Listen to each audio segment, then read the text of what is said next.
Oi pessoal, saudações coloradas, sejam bem-vindos a mais um vídeo. Vamos aqui para a análise desse jogo Inter 0, Novo Hamburgo 0. Tá? Na verdade, Novo Hamburgo 0, Inter 0. Novo Hamburgo jogou em casa, no seu estádio, no seu gramado. E a gente já vai falar sobre isso, tá? Sobre esse gramado. Eu dividi aqui a análise, né? Eu vou falar sobre a escalação, sobre o jogo, sobre o que o Mano disse na coletiva, alguns números da partida e a arbitragem. É isso, tá? Então o Inter veio com... surpreendeu um pouco, tá, nessa escalação. O Inter veio com Kehler, Mário Fernandes, é a primeira surpresa, Mário jogando. Eu acho que aí ele quis dar um pouco mais de altura na defesa, esperando um jogo aéreo um pouco mais frequente, né? E até colocando o Mário justamente para testar essa formação com dois jogadores de flanco e um centroavante, né? Para testar essa forma de jogar, que o Mano não despreza, considera, pode utilizar em alguns momentos, tá? Até para ter repertório. Né? Eu acho muito bom. A gente ouviu isso na entrevista, na explanação aí do Mano, e eu gostei dessa questão de realmente testar formações diferentes e ser maleável, ou seja, ter cartas na manga, né? Na medida que for enfrentar os adversários aí mais difíceis. Então o Inter veio com Kehler, Mário Fernandes, Vitão, Moledo e René. A única surpresa aí o Mário, na lateral direita. Baralhas no meio campo, estreou Baralhas como titular. De Penha e Alan Patrick. Na frente Pedro Henrique, Alemão e Wanderson. Então jogaram Pedro Henrique na direita, Wanderson na esquerda, Alemão de centroavante. Tá. Então aí me surpreendeu o Mano com essa formação. O Inter começou o jogo tendo mais posse de bola. Os números da partida já mostraram isso. No primeiro tempo teve mais posse de bola, mais passes, mais finalização. No segundo ampliou isso ainda, teve mais posse de bola, tá? Mas não criou tanta chance, aí que tá. Teve mais posse de bola, mas não teve tantas chances claras. No primeiro até teve um pouquinho mais de chance clara do que no segundo, tá? Bom, não tão diferente, sim, porque não foi um número avassalador no primeiro versus um número baixíssimo, uma chance só no segundo. Não foi assim. Na verdade foi mais equilibrado, tá? Foram umas 4 chances no primeiro e no segundo 2 chances, né? No segundo 2 chances, mesmo mantendo essa posse de bola, chegando, empurrando o time do Novo Hamburgo para trás. Então já entrando no jogo, o jogo teve a tônica do jogo foi uma posse de bola maior do Internacional, os números corroboram com isso, 58% a 42%, no primeiro tempo 54% a 46%. Né, um total de passes aqui bem maior do Inter, quase 400 passes do Inter contra 229, 230 do Novo Hamburgo. Tá, acerto, o Inter acertando muito mais bola longa, né, o Inter tirando a bola do gramado, porque o gramado era realmente ruim, muito ruim. Tá? E com chances aqui a gente vê, por exemplo, as chances criadas aqui, finalizações 12, finalizações a 7, mais no primeiro tempo as finalizações.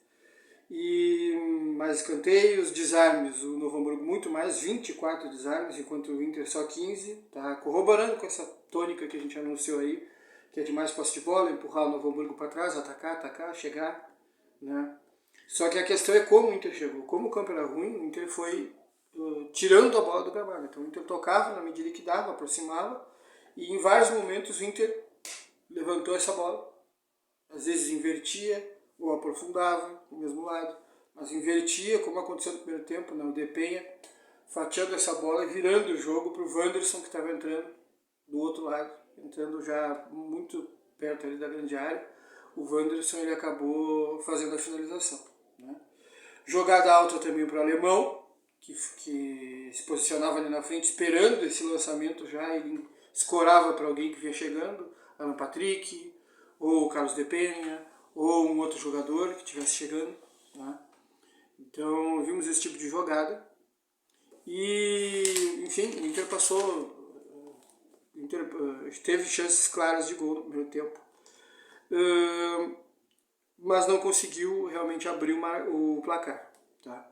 Então essa foi a tônica do jogo e Novo Hamburgo, na verdade, com pouquíssimas chances aqui, eu coloco 2 chances só para o Novo Hamburgo, né? O Mano, gostei da entrevista do Mano, ele colocou algumas coisas importantes, ele falou sobre o campo, que realmente é difícil de tu avaliar, o jogo do Inter tem que mudar, o Inter tem que se adaptar a esse jogo. O Inter que toca a bola no chão com velocidade, faz isso no Beira-Rio, ali já não dá, ali tinha que tirar ela do chão mesmo. E sim, cuidado com as bolas altas, por isso a subida de altura na defesa, né, a entrada do Mário, do Moledo. E ele falou algumas coisas, quando questionado, no final do jogo, que ele via, por exemplo, o Baralhas como um jogador mais agressivo na retomada da posse de bola do que o Johnny, que ele viu o Johnny como um jogador um pouco mais avançado, mais como um meio-campista que ataca e defende, um jogador diferente, né, do Baralhas. Então ele vê essa diferença de característica dos dois.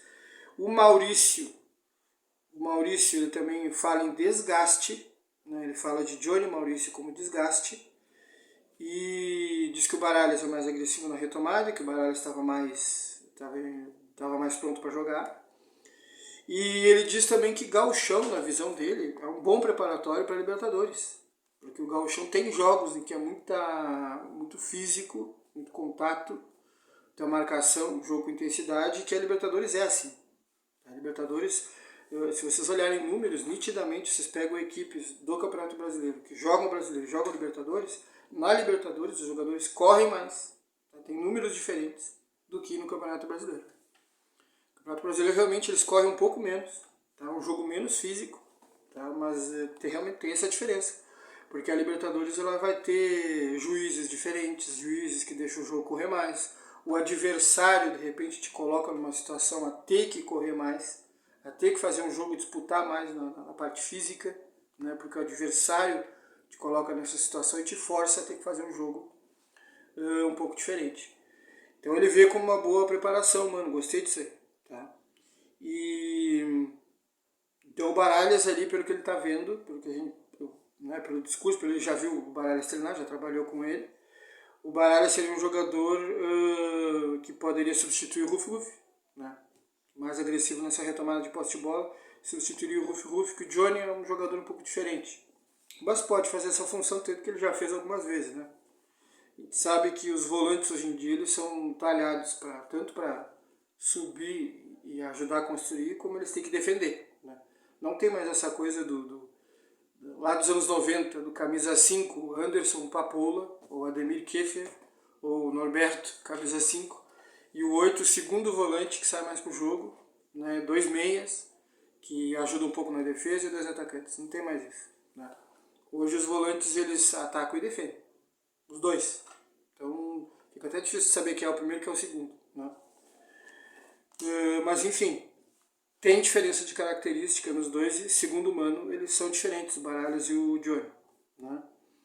Então, e aquela mecânica, né, que a gente viu, né? O Mano, quando ele bota o Bustos, ele não quer um ponteiro tipo o Pedro Henrique, porque o Pedro Henrique pode ocupar esse espaço da ponta. Por característica, ele vai fazer isso, ele vai buscar a ponta e vai fazer jogada de ponteiro. Se ele faz essa jogada de ponteiro, ele pode inibir a subida do Bustos, que vai ocupar esse espaço, tá? Então ele colocou o Pedro Henrique e colocou o Mário Fernandes, tá? Para ser um jogador que não vai fazer tanto essa jogada de ponteiro, tá? O Mário Fernandes está um bom tempo sem jogar, então eu acredito que nesse início ele vai ser um lateral direito que vai conservar mais ali a posição e não vai fazer tanto esse corredor da mesma forma que o Bustos vem fazendo, né? Mas, com o passar do tempo, pegando o ritmo de jogo, né, entrando como o Mário Fernandes vem entrando, trabalhando aí, quem sabe a gente pode ver o Mário se soltar mais e fazer mais jogada como o Bustos faz, né? Como ele faz na seleção russa, como ele fazia na seleção russa, né? Então é isso aí sobre o Romano também reclamou da arbitragem, do impedimento, sim, impedimento mal marcado, que era uma jogada que poderia dar gol, essa jogada teve sequência, mas o jogador, quando ele foi finalizar para o gol, né, ele errou a finalização. Mas quando ele foi finalizar, ele já sabia que estava impedido. Já sabia porque o juiz já tinha levantado, a bandeira já tinha levantado e os jogadores olham. Eles olham para ver como é que está a posição. Então o jogador que finalizou já sabia que o lance tinha sido anulado. Então sobre o que o Bueno falou, era isso. Tá? Sobre o jogo também era isso.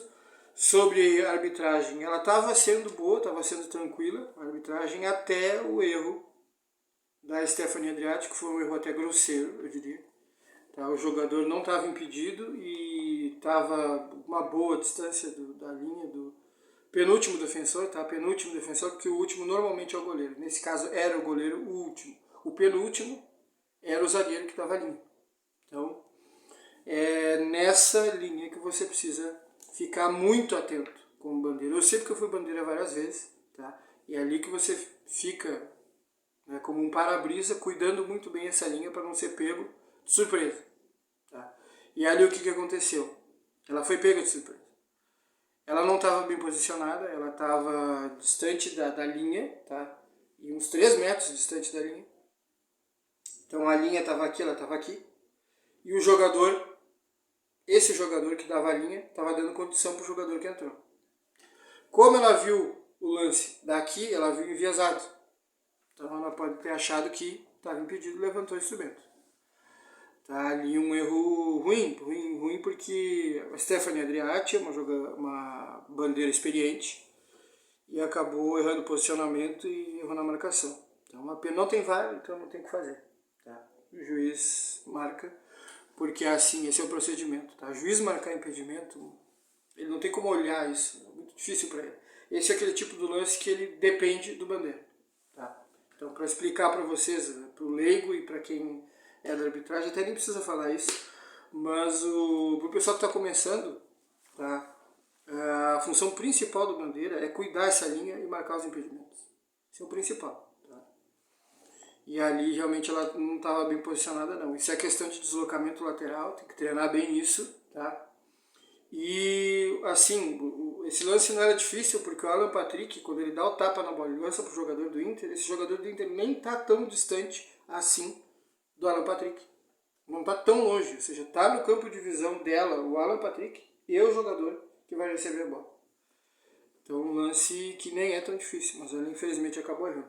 Mas foi só isso. Tá? Em termos de arbitragem foi só isso, não vi nada mais que pudesse comprometer, prejudicar, foi mais isso aí. Tá? O que prejudicou o jogo realmente foi o campo e prejudicou para os dois times, dois lados. Tá? Assim como o Inter não podia botar muita bola no chão, o Novo Hamburgo também. Tá? E bom, sobre esse jogo, o que acontece? O Mano falou também que mesmo quando não se joga tão bem, ou quando você tem alguma coisa que dificulta, ou seja, dentro da dificuldade você consegue fazer o possível e consegue produzir alguma coisa, né? Mas é importante conseguir o resultado, saber ganhar. Numa partida como essa, ou numa partida quando tu não joga bem, mesmo assim consegue um resultado. Tá? E claro, evidentemente que numa partida em que tu joga bem, tu está mais perto do bom resultado. Tá? Mas é importante essa coisa, ele fala de uma ótica resultadista, né? É importante você saber ganhar, mesmo quando as condições são ruins, ou mesmo quando tu não joga tão bem assim. Tá? Para o Mano, ele considerou que o Inter, dadas as circunstâncias, fez um bom jogo, produziu e deu pouca chance para o Novo Hamburgo, isso é verdade. Tá? Produziu, teve algumas chances, mas não conseguiu fazer aquela jogada do Alan Patrick, ele ia ser um golaço. Tá? Ele driblou um, driblou dois, limpou o terceiro, bateu com força e o goleiro desviou e ela bateu na trave. Tá? O goleiro só conseguiu desviar. Foi, queimou o goleiro, deu uma bomba. E uma pena que não entrou essa bola. Então, do jogo, pessoal, realmente foi isso, tá? Da arbitragem, do jogo, do Mano, tá? Do que foi esse jogo, tá? Isso realmente não é motivo nenhum para desespero, uma partida atípica, com campo atípico, em que o Inter foi preponderante. Então realmente teve muito mais perto da vitória do que o Novo Hamburgo, tá? Em termos em todos os aspectos aqui o Inter foi melhor, se a gente olhar os números do jogo, tá? Até, por exemplo, na parte disciplinar, o Inter tomou cartão, eles também, mas eles tomaram mais. Eles finalizaram menos, o Inter acertou mais espaço, apesar desse campo, né? Mas olha só como o jogo dificulta, né? 59% de passes certos para o Novo Hamburgo. Tá? Esse é um número muito baixo, é incomum, mas dado o campo acontece isso aí. Então é isso, pessoal. Análise desse jogo, 0 a 0, tá? Uma pena que foi 0 a 0, o Inter não conseguiu, uma pena aquele gol do Alan Patrick não ter entrado, uma pena a Bandeira ter marcado aquele impedimento. Se ela não marca aquele impedimento, o jogador que entra, ele, bom, não está impedido, segue o jogo. Quando ele passa a bola, o outro jogador sabe que não está impedido, porque não tem apito, não tem árbitro, não tem bandeira. Quando a bola foi metida para o jogador que estava invadindo ali, o outro que entrou na área, que concluiu, ele já olha para o bandeira. É automático. Eles olham para o bandeira. Quando ele olha para o bandeira e vê o bandeira não levantou, esse cara está em condição. Então a jogada segue. Então eu já vou me posicionar aqui. Se esse cara me rola a bola, eu tenho que fazer. Agora, se o cara olha para a bandeira e vê a bandeirinha já levantando, porque o cara que recebeu a bola, que entrou na área, está impedido, ele já desanima. Então é outro resultado, né? Então uma pena foi isso. O erro, o campo, né, circunstâncias, né? Mas o jogo eu não achei tão ruim assim, gostei dessa mexida, essa alternativa, e o Inter foi realmente preponderante nesse jogo, tá? Vamos aguardar, vamos ter um pouco de paciência para ver o que o Inter vai fazer jogando em bons campos. Pelo interior tem bons campos, jogando no Beira-Rio, vamos ver a produção do Inter, tá? E vamos ver aí o que nós vamos ter em termos de reforços, já que nesse sentido o Inter está bastante parado, tá?